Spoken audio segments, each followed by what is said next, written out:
Hey, Chris Courtney, New Pragmatic. Thank you so much for joining me. I shouldn't let it roll in. I shouldn't let this roll in. Getting started just a little bit later this morning, so I do apologize for that. Sometimes something comes through right at the end, and I just want to do I want to look just a wee bit. I just want to look a wee bit. Um, it's really important to do your research, particularly when you're getting questions about things that you haven't touched in a while. So it's like you want to make sure that you're giving the right amount of um, deference, I guess. Anyway, anyway, we'll go ahead and start now. All right. Good morning, one and all. Chris Courtney, New Pragmatic. It is time for the feedback loop. Got a couple of things in here this morning. Katie, got a Katie sighting, so that's awesome. New student coming through, just working through doing her observational research, which is always fun. I don't know. One of the things that looking at the observational research, and if you're not familiar with it, if you haven't been through the UX program, the UX program sets up by like one of the first things you do is you go in the field. Like you go in the field and you kind of acquaint yourself with the world that you're going to begin designing for. And I so strongly think that's really where your design job starts. It doesn't start with the stakeholder. It starts with the environment, the industry, the people, and where it happens.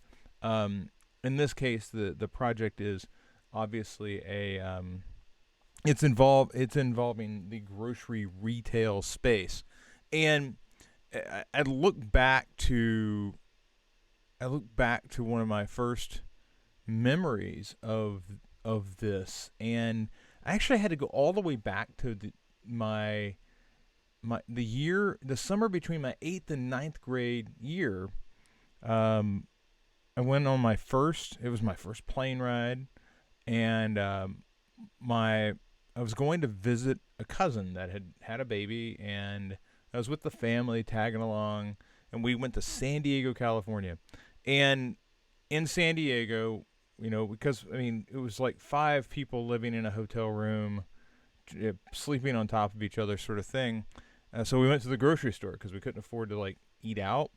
And in the grocery store, I remember spotting, very vividly, in California they had Arkansas strawberries. I'm from Arkansas, and I remember seeing that, and it throwing me for a loop, because I'm like, well, why would people in California need Arkansas strawberries? But it showed me how connected things were in a way that I hadn't realized before. And it's those sort of observational things that you only get when you step out of your house and you go and you exist in the world. And it's so fundamentally grounding to the design process, just getting out in the field. The things that you will see when you step out and actually go where people are doing the thing that you're trying to design for. It will fill your head with ideas and options and possibilities in a way that you can't Google it, and you can't ask the questions. You don't know what questions to ask yet. So anyway, Katie's on that journey. Also, Rebecca Barr's back. She's, I got to be honest with you, Rebecca's really stacking this up now. She got her first client kind of going. She built the WordPress site, and now it sounds like she's got another one just right after it. Rebecca's starting to catch some heat here, so I am super excited about what she's up to. So we're going to jump in. I'm going to go ahead and share my screen, and let's get this underway. So Rebecca, we're going to start here with you. You had a question, and as I stated yesterday, one of the things that will bite you in the butt every time with Elementor is forgetting to hit this little update button at the bottom. I hate it. I hate it that if I make a change that says, hey, there's a margin of 100 on this, and I'm not going to keep this, but if there wasn't a margin on 100 on it, if I forget to hit update and I click away or something, it just poof off into the wilderness. So, you know, I understand why. Because it's wanting to make sure that whatever you've done here, you really want to keep it. And I'm just kind of curious what my save options are here. Oh, I can save it as a draft or save it as a template. All right, that's fine. Well, I don't want to keep these, so I'm just going to say 0, and that knocks it back. The one thing that you'd asked about, though, and I'll say update just because I just want to make that green box go away because I'm fearful that I've changed something. When we go in here, I'm going to edit this little nav section that you've worked on, and kudos, Rebecca, because I know that you got these working now. There's that active state is not on all of them. They also link properly. And you know, anywhere you see this gray box, that's where she's like slid in an anchor tag. If I click over here, to get this nav to stick, it's under motion effects, and that doesn't sound like something that would be positioning, but there it is. That's what they've referred to it as. So I'm going to say sticky nav top, and I had saved that prior to the call today because I had to go in and see what was going on, because we ran through this yesterday, and Rebecca and I remember taping the show, and I sent it over, and the sticky nav just didn't stay. Now there's a couple of things that could have happened there. I know you were up here working on these.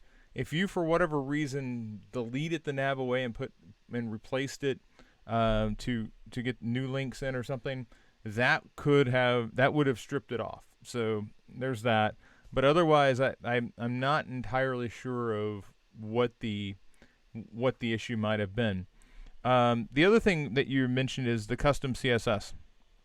And the custom CSS, this is really kind of, I got to be honest with you, I was basically, to get the CSS, I was basically over here and then doing a lot of inspect element to see, okay, what am I targeting? And, element or item. And it's right here.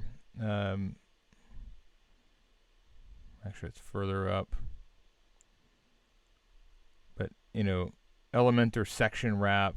So if you come over here, selector, Elementor, sticky effects, Elementor container, all that stuff. So that's all in there, though. As you can see, update is not necessary. The other thing that we need to do, though, is if we go into advanced, or let's go into motion effects, the concept of an offset comes into play here. And I'm wondering, like the offset for the nav, you can like knock it down. You could say minus 100. The minus doesn't work. But because it's a sticky nav, the question I had was, do you want I'll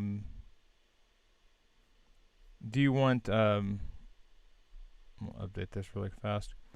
Do you want this picture to start behind it? And that's really where going in and editing this section here comes into play. Now, I'm going to turn these off so we have some control over this top. But if I say minus 100, it's not letting me say minus 100. Can I say minus 100 here? I cannot say minus 100. So that's interesting. So I've put 100 padding on the top of this, and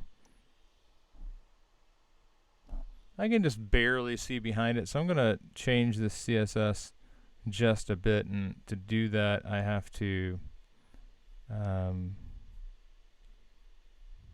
first of all, I'm going to go to my motion effects. Oh, I'm sorry, I'll go to advanced.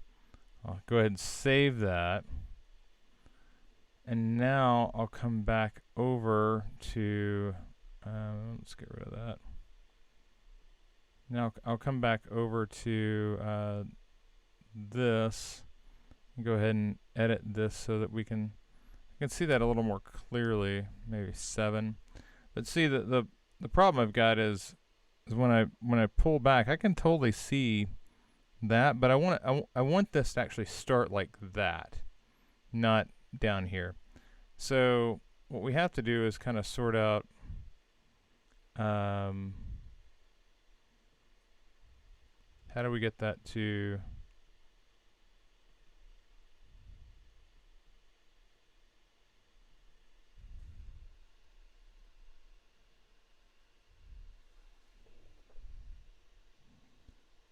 yeah.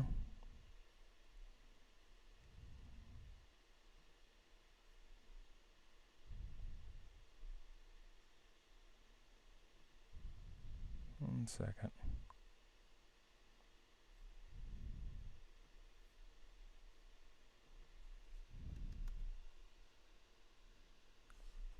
It's weird because I know we did this yesterday.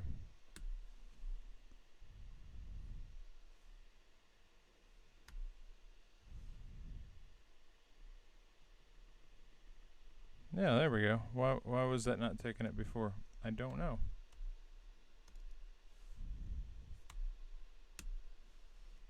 There we go. That's exactly what I was looking for. All right, so I think this wants to be like 110. Yeah, so there's 110. And that seems silly, but now if we go back to motion effects, we take that offset to 0. Now it's starting where I want it to start. I'm going to save it, or I'm sorry, update it. And that's there. Let's go over and check the other one. You can see, well, I guess I have to refresh it. It's not going to auto refresh, but now the image is back there. So that's where I want it. Looks like you might have a busted image there, so something to look out for. Yeah.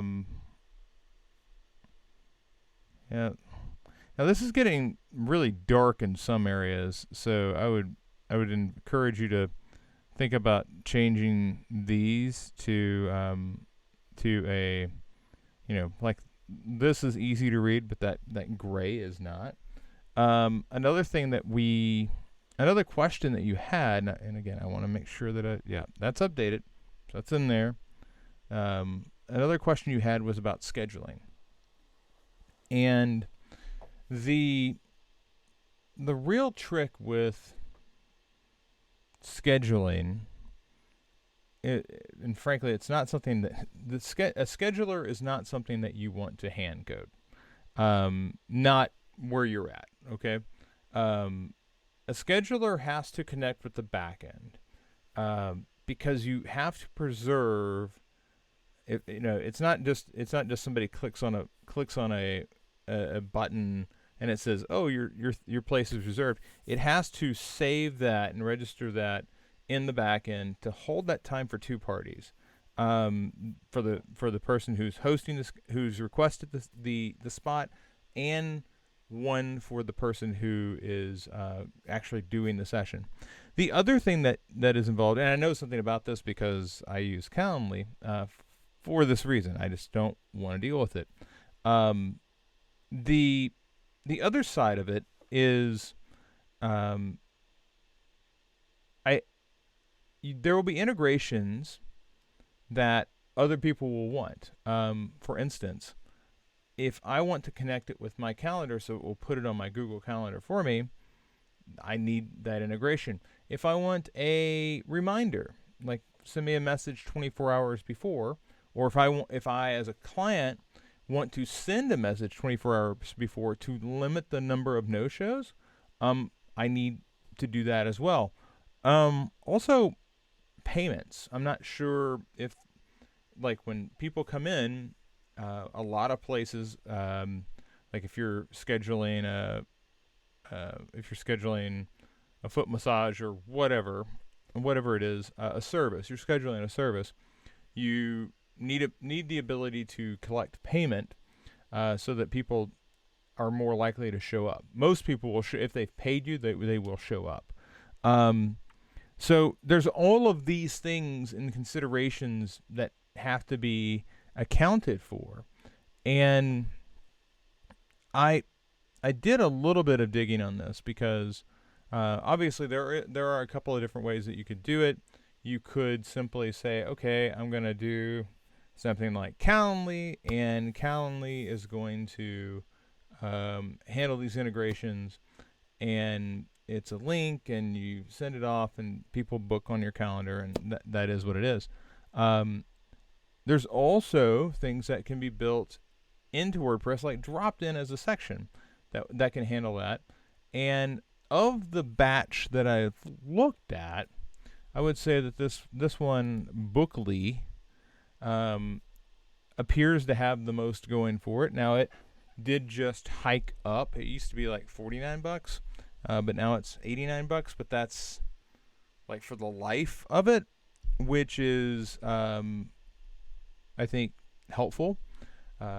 It's an easy sell to a client who is running something that's going to be doing scheduling, to say, hey, spend $100 on this, and that way you've got a scheduler built in, and it's not like an ongoing problem that they have to deal with. The couple things that to point out. Okay, so this is kind of what it looks like. That's fine. The more important thing is, well, these are like the types of places and things that you can do. I'm looking specifically for the features, and I can't believe they have features buried like this. Well, one thing that I know for sure is you can get notifications. You can get translation, which you need. If this is something for the Israeli market, you're probably going to need translation. You can get payments like Stripe, PayPal can integrate with it. The other piece of the puzzle is, I believe, it is customizable, which means you can go through and add custom CSS to it. Yeah, customizations, I'm pretty sure. Actually, it's funny. I think I've used these icons before on another boot camp. But CSS customizations means that you can go in, change the color, change the styling, change the fonts to make it look more like the client's site. So this is something I would definitely look at as an option. I know, it's one of those things. It's like, well, gosh, it's another $100.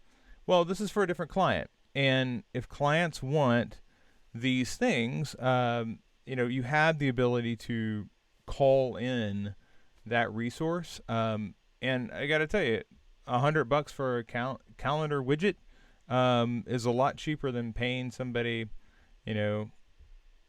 however much you want to pay to set this up. And I can tell you that I've worked with companies in the past that have built their own calendars, and when you get the real trick gets into time zones. You don't want to deal with time zones. You just don't want to deal with them. Also, I don't want to hold on to data, to be honest with you. I want that data to be held on to by somebody else. Bookly, it appears that Bookly does it for you. So I would go with this plugin as a way to manage that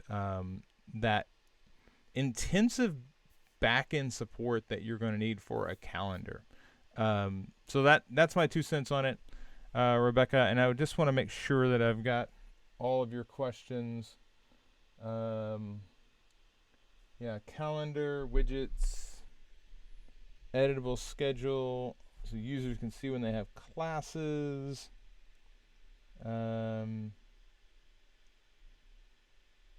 Sticky nav. Okay, so I believe that we have addressed those things, but I would say booking-wp-plugin.com. That's the direction I would go there. Over here to Katie. Katie, I'm going to circle back on your stakeholder questions. I know you submitted those as well. What I'm way more interested in, though, to be honest with you, is the grocery store observation exercise.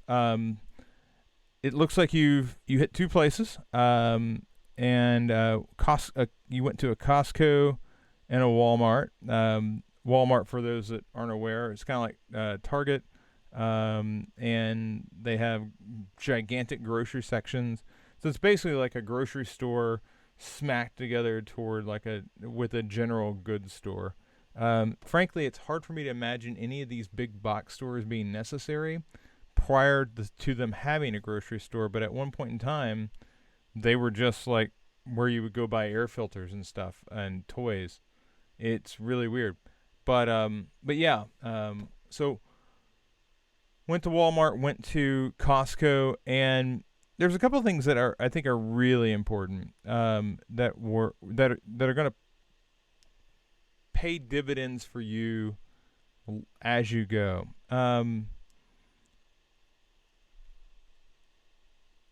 First of all, people buying cases of water seems very common. That's interesting. I wouldn't have. I see cases of water sitting there, and it doesn't dawn on me at all that people actually buy them.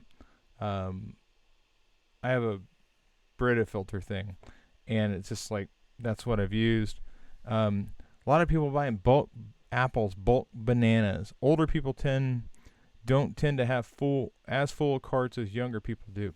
That's another interesting tidbit here. Um, Moods. No one seems to be particularly happy, but most people don't seem frustrated. People with kids who don't cooperate seem to be more in a hurry and anxious to leave. Another nugget. Okay? There are things about your potential customer base that exist here. It's in these observations that tell you not the person. Like I'm not so focused on it's a white middle-aged mom. I'm focused on what is the makeup of the people that could be a potential customer. You said there are a lot of families here. You also said that the people with kids that are unruly are most likely trying to get the hell out of there. They they're comfortably dressed, but they're not cheaply dressed. So they have money. They have a little bit of money. Some people are distracted by looking at the receipts as they leave. They're watching. They're trying to make sure they got everything that they got charged for. They're trying to make sure they didn't get double charged. Price is always of interest. Let's see here. Pretty much no one has walked in looking at their phone. That's interesting. That says something about the demographic. Seems like this demographic may be a little older.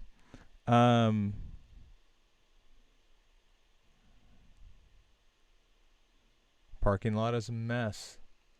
And you had said earlier in one of your observations, you said last place you'd want to be is navigating a cart in the middle of Costco. That's something that's your personal observation, but that resonates with a lot of people. And as you know, the exercise is trying to push meal delivery to people. Well, a lot of the ways, think about that what is that selling point? The selling point might not even be the food. The selling point might be, hey, I can keep you from having to go to the store. For a lot of people, that's really valuable. Is it really valuable for an elderly couple? I don't know. Perhaps if they have any sort of health problems, might be more valuable for a family of 3 with some crazy kids. Or family with 3 kids. You get the idea. Most people buy 10 or under items. Okay. Definitely loud. Okay, so you're over to Walmart now. Not as many families. Seems to be a less bit affluent. People weren't in as much of a rush. A lot of people seem to be confused because they sell other products at Walmart. Grocery list. People are distracted by the grocery list. Busy but not super crowded. cart seemed to be fuller. No one seemed super happy or frustrated, just blank. Just, I'm not really feeling this. I'm just here. I'm just going through the motions, but just hitting my microphone. A lot more older people than younger people. And this tells you a little bit about the clientele at that particular establishment. So, you know, in that case, like if I had a clientele that was older, you know, those people are gonna, you know, they're aging out. I may want to target people that are younger to replenish my customer base. Yeah, these are pretty good observations. I feel like these are already distilled down in the talking points. Like God, Eve. I brag about Eve. I think Eve and James too went line by line, like every single person that came through. Like, how many things did they have? Were they on their phone? Like, and this is so different. Like, when you talk about the customers in your area, they're not distracted at all. I remember specifically Luigi's observations. Like, everybody's got their headphones in, they're in a major hurry, but he was in, New York. He's in New York City, and people were just buzzing around. Here, it sounds like everybody's kind of a little more laid back. They probably drove to the store. They're not trying to fit it in between things. It tells you a little bit more about your specific area, and I think that's what's really important, is that you're tuning this for a particular audience. Okay. And that's one of the things about this project, is the company is a real company, all right? But they are in a 3-state area, and it just happens to be your 3-state area. I'm taking real life company with real life data, and we're transporting it so that you have an opportunity to actually do some actionable research in the field. Otherwise, you'd have to fly to Florida or Chicago, wherever that true base is. So anyway, this is really good. I'm going to respond after this to your stakeholder interviews. I just want to check really quickly and make sure that I'm not missing anything else. James, I'm sorry that it's snowing, buddy. I'm not even sure that they get snow in Seattle. That's really weird. I heard they had an ice storm a couple of years ago, and it shut the city down. So I wasn't aware that Seattle got a lot of wintry weather. I thought it was just kind of cold and dreary, but not, cold. Looks like we're clear. So without further ado, that's the feedback loop for today. I've got some research to do on a couple of things, so I'm going to jump into that. Also, tomorrow, it's all about information design, weekly workshop tomorrow night at 8 p.m. Central. That's 9 p.m. on the East Coast. I want to say 6 on the West Coast. I sometimes get my time zones all mixed up. Don't worry, the recording of that will be available shortly thereafter. But with that's going to wrap it up for today. I will see you all again tomorrow. Take care.